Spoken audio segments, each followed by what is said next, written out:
Hello, welcome back to empower tutoring. कैसे हैं आप सब?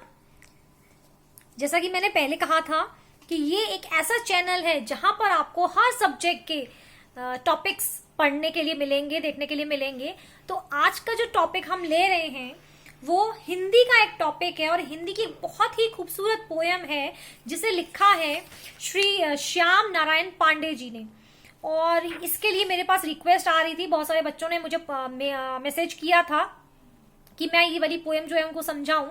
तो आज का जो वीडियो है उसमें हम हिंदी की एक पोएम है जिसके बारे में बात करेंगे। बहुत ही सुंदर पोएम है, बहुत ही सुंदर कविता है जिसको लिखा है श्री श्याम नारायण पांडे जी ने। और जो कविता का शीर्षक है वो है चेतक की वीरता। और ये पोएम, ये जो कविता है, ये आज की नहीं है, ये बहुत साल पुरानी एक कविता लिखी गई है। लेकिन जिस तरीके से लिखी गई है वो जो तरीका है बहुत ही खूबसूरत है। तो पहले मैं इस कविता को आपको सुनाऊंगी और फिर उसके बाद हम जो है इसके बारे में बात करेंगे और इसको एक्सप्लेन करूंगी मैं इस कविता को। तो कविता कुछ इस प्रकार है।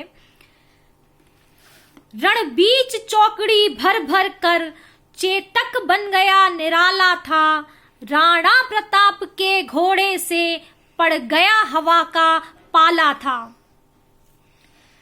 जो तनिक हवा से बाग हिली लेकर सवार उड़ जाता था। राणा की पुतली फिरी नहीं तब तक चेतक मुड़ जाता था, तब तक चेतक मुड़ जाता था। गिरता न कभी चेतक तन पर राणा प्रताप का कोड़ा था। वह दौड़ रहा अरे मस्तक पर, वह आसमान का घोड़ा था, वह आसमान का घोड़ा था यहीं रहा अब यहां नहीं, वह वहीं रहा था वहां नहीं। थी जगह ना कोई जहां नहीं, किस अरे मस्तक पर कहां नहीं। कौशल दिखलाया चालों में, उड़ गया अचानक भालों में। निर्भीक गया वह ढालों में, सरपट दौड़ा करवालों में, सरपट दौड़ा करवालों में।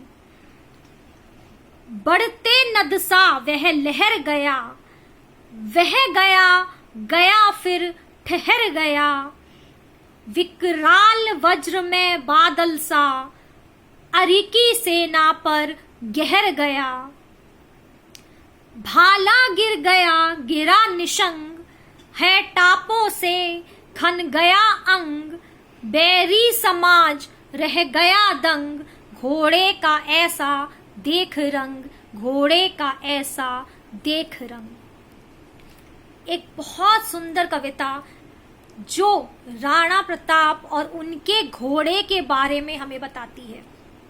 श्याम जी ने इस कविता को बहुत ही सुंदर शब्दों में, आसान शब्दों में लिखा है। और इस कविता में उन्होंने जो हमारे मराठा, जो हमारे ये राजस्थान के जो एक महाराणा प्रताप थे, मेवाड़ के राजा थे, ये बहुत ही इनका हिस्ट्री में आपको बहुत ज्यादा इनके विषय में पढ़ने के लिए मिलेगा। आप शायद आपने नाम भी सुना होगा, बहुत मशहूर है इनके किस्से कहानियां। तो इनके घोड़ा जो था, इनका घोड़ा भी एक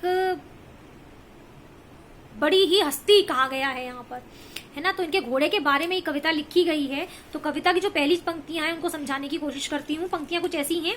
रण बीच चौकड़ी भर भर कर चेतक बन गया निराला था। राणा प्रताप के घोड़े से पड़ गया हवा का पाला था। तो रणबीच यानी कि जो मैदान है लड़ाई का, लड़ाई के मैदान में चौकड़ी भर भर कर, चौकड़ी का मतलब होता है उछल उछल के।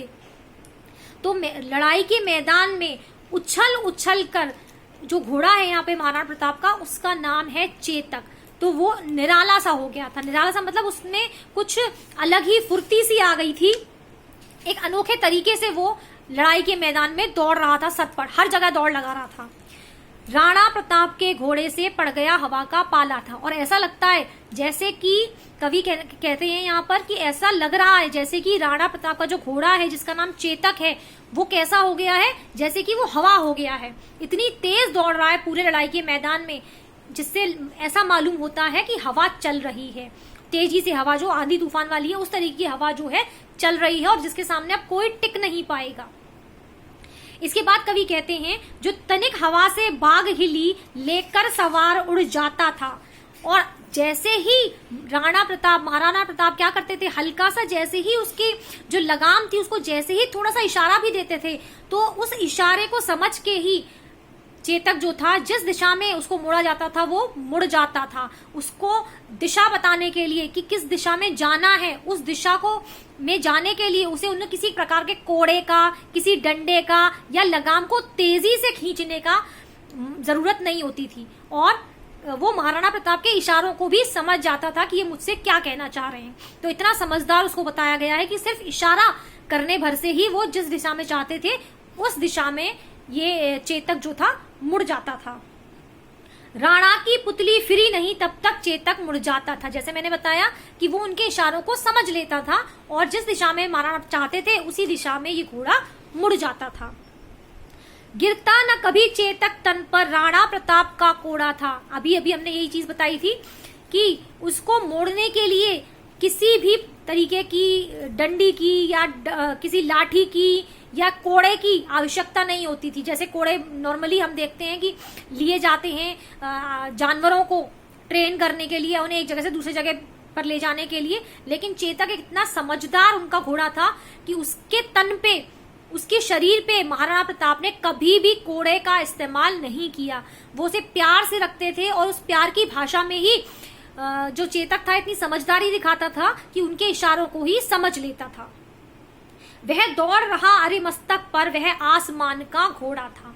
और अरि माने होता है दुश्मन, तो दुश्मनों के माथे पर, यानी दुश्मनों को वो इस तरीके से दुश्मनों के बीच में घूम रहा था, ऐसा मालूम पड़ता था जैसे कि वो कोई आसमान से आया हुआ घोड़ा है और वो एक नॉर्मल जो घोड़े हम अपने आसपास देखते हैं या जो पाए जाते हैं वो एक नॉर्मल तरीके का घोड़ा नहीं है। था यहीं रहा अब यहाँ नहीं, वह वहीं रहा था वहां नहीं, थी जगह न कोई जहां नहीं, किस अरि मस्तक पर कहा नहीं। और जो उसकी चाल है वो इतनी फुर्तीली है कि अभी आपने पलक झपकाई, आपको लगा कि यही सामने ही आपके था और वो तुरंत आप पलक झपकाएंगे तो यहाँ से गायब। थोड़ी देर बाद आप देखते हैं कि वो दूसरी जगह है और आपने पलक झपकाई तो वहां से गायब। कहने का तात्पर्य है कि बहुत ही फुर्तीले तरीके से वो एक जगह से दूसरी जगह रणभूमि में दौड़ लगाता था। कौशल दिखलाया चालों में, उड़ गया अचानक भालों में, निर्भीक गया वह ढालों में, सरपट दौड़ा करवालों में। फिर यहाँ पर बताया गया है कि उसकी हर चाल इतनी एक्सपर्ट थी, कौशल शब्द का यहाँ यूज किया गया है कि अगर जो दुश्मन थे, दुश्मन के जो सैनिक थे, वो अगर चाहते भी थे कि उसको रोक लें तो वो किसी भी प्रकार से उसे रोक नहीं पा रहे थे।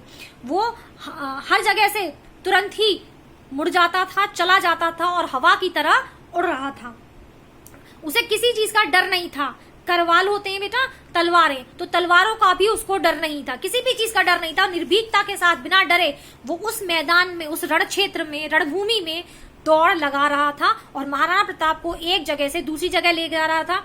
जितना शौर्य हम महाराणा प्रताप की तलवार का कहें उतना ही ज्यादा शौर्य इस चेतक का भी है, जिसे हम नकार नहीं सकते, जिसे हम कह नहीं सकते कि उसका कोई रोल नहीं था महाराणा प्रताप की लाइफ में। इसके आगे आता है, बढ़ते नदसा वह लहर गया, वह गया गया फिर ठहर गया, विकराल वज्र में बादल सा अरि की सेना पर गहर गया। और नदी की तरह बह रहा है। वो एक आप देखिए इसमें कविता में जो एक घोड़ा है उसकी तुलना किससे की गई, कभी हवा से की गई है, कभी एक निर्भीक इंसान से की गई है। अब यहाँ पर नदी से जो है कवि उसकी तुलना कर रहे हैं कि नदी की तरह वो लहरा रहा था सारी जगह पर, कभी चला जा रहा था, कभी ठहर जा रहा था और एक विकराल रूप उसने धारण कर लिया था। मतलब एक बहुत रौद्र रूप में था, बहुत गुस्से में था, जिसे कंट्रोल कर पाना सिर्फ महाराणा प्रताप के बस की बात थी। बाकी वो किसी की सुनने वाला नहीं था। और जो दुश्मनों की सेना थी उसके ऊपर वो एक बहुत भयंकर तरीके से टूट पड़ा था। भाला गिर गया गिरा निशंग, है टापों से खन गया अंग, बैरी समाज रह गया दंग, घोड़े का ऐसा देख रंग। और भाला गिर गया, उसके बाद तरकश जो थे वो भी गिर गए लोगों के, लेकिन जो उसके टापों की आवाज थी, वो टाप जो होते हैं, जो घोड़ा चलता है तो जो आवाज आती है टप टप टप टप, दैट इज वो टाप है ना। तो टापों की जो आवाज थी, उसके पैरों की जो चलने की आवाज थी, उससे ही जो शत्रु लोग थे वो सरप्राइज थे। मतलब महाराणा प्रताप तो एक तरफ जो जिनका उन्हें सामना करना था शत्रुओं को, लेकिन इस घोड़े का भी लोगों को सामना करना पड़ रहा था, और इन दोनों की ही जो सामने शत्रु लोग ठहर नहीं सकते थे। और जो ये घोड़ा था, इसका ऐसा रूप कि घोड़ा ऐसा भी हो सकता है, ऐसा दुश्मनों ने आज तक नहीं देखा था।